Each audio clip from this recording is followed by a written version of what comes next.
son aleatorios, porque no, en el espacio Schengen no está permitido controlar a la gente en la frontera misma, pero entonces no se sabe muy bien si siguen siendo controles fronterizos o controles en general y qué se controla y por qué.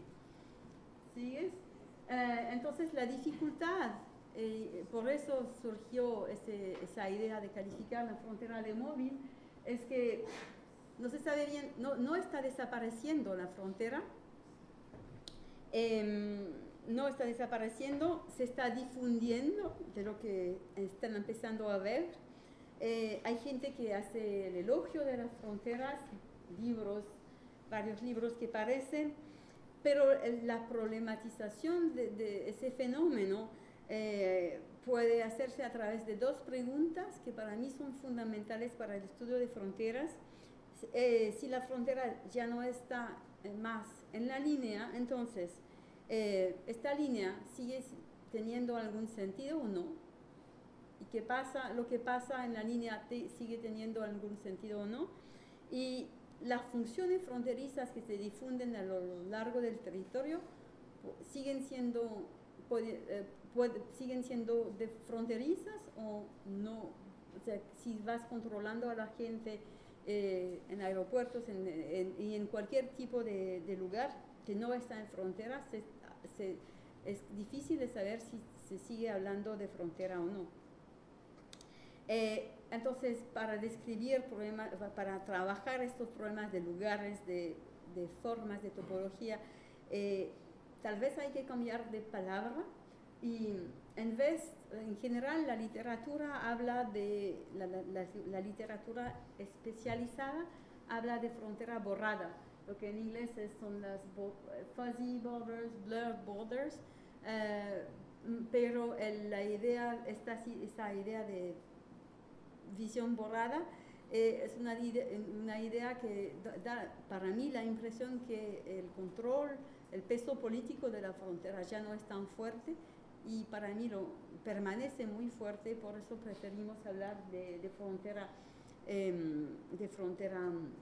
móvil. ¿Podemos seguir?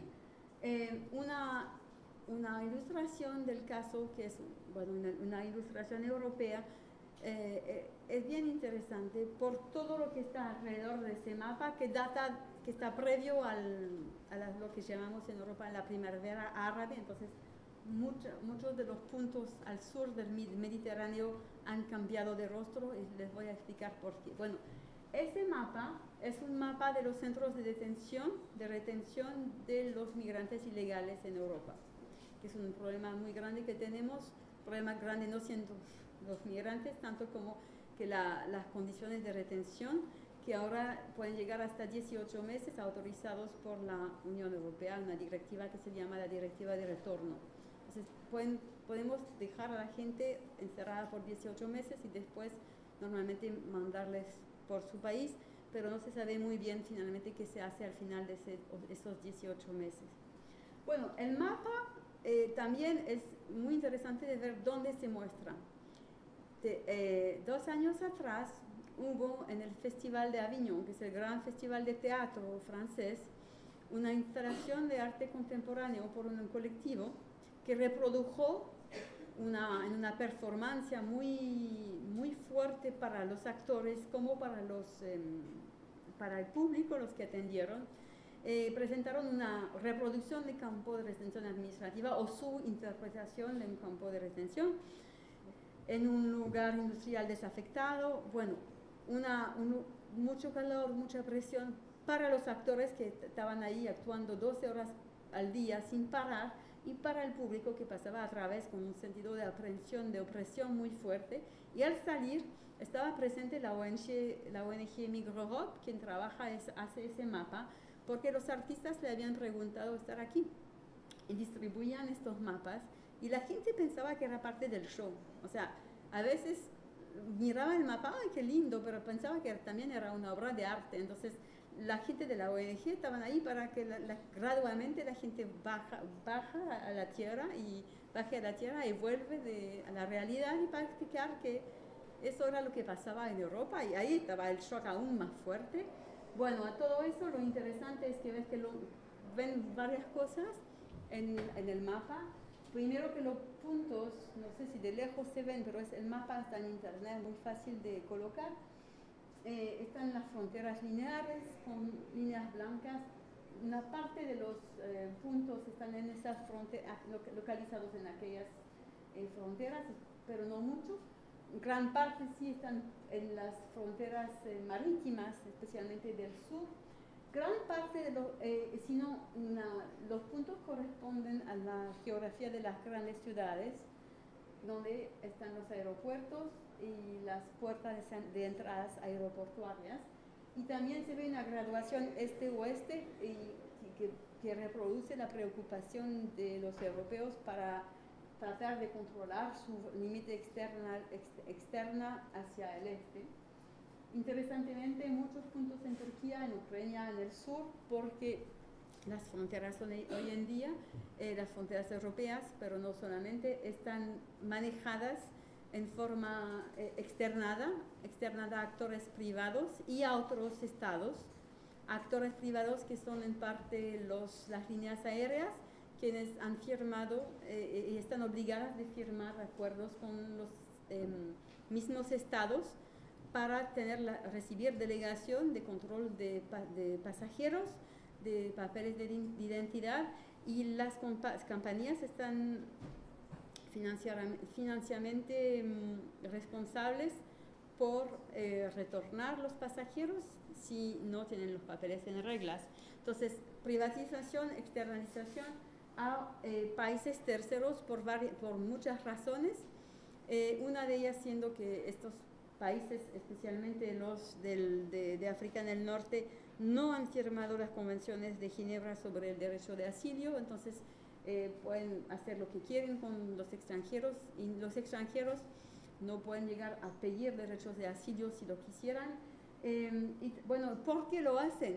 Lo hacen para recibir mejor tratamiento de Europa y tal vez para esperar acuerdos económicos y, por lo que es Europa del Este, una integración posterior. Entonces tenemos toda una corriente epistemológica que nos llegó a armar esa noción de frontera móvil que puedo desarrollar, si quieren, en forma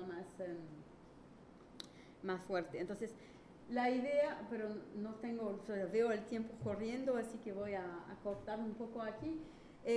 Lo que queremos poner acá, lo que es que fue muy interesante encontrar una obra de teatro que insistía sobre el hecho de que por estar, nunca sé, borradas o fluidas, las fronteras siguen siendo una realidad dura. No se trata de geopolítica soft, hay gente muriendo y entonces también hay ataúdes fluidos. Era el título de la obra de teatro, que era un texto que se dio a conocer en Italia, en el cual hay una frase muy fuerte que dice: no están ni vivos ni muertos tampoco, extranjeros aún a esa fina capa de tierra que separa existencia de inexistencia. Es una obra sobre los muertos en la travesía del desierto. Entonces, ¿cómo después, construir todo un marco teórico así es útil solamente si uno lo puede aplicar, si sirve a conocer mejor algunas realidades locales, y entonces cómo pasar de la teoría a la realidad. Y ahí van a ver un poco más, ojalá, el vínculo entre la cuestión de la geografía, la geopolítica crítica y la cuestión de lo fluido. Entonces, mi aporte, digamos, en los últimos años, nació de la confrontación y del vínculo que hice entre dos visuales que no tenían nada que ver al parecer. Entonces, si seguimos, primera imagen es la barrera de seguridad entre Estados Unidos y México, primer estado, ¿no? Antes de que fuera tan tecnologizada como lo está hoy en día, son materiales de recuperación de la Primera Guerra del Golfo. Segunda imagen, una imagen que tiene 30 años menos, que es una obra de arte de Cristo y Jean-Claude, su esposa, que se llama Running Fence, la barrera corriente, que atraviesa los desiertos de California con una barrera de textil. La idea siendo de demostrar la absurdidad de cortar ese paisaje y la fuerza también que tiene el intento de cortar tal paisaje, pero todo eso se hace en forma muy ligera porque quien quiere pasar toma un cuchillo y pasa.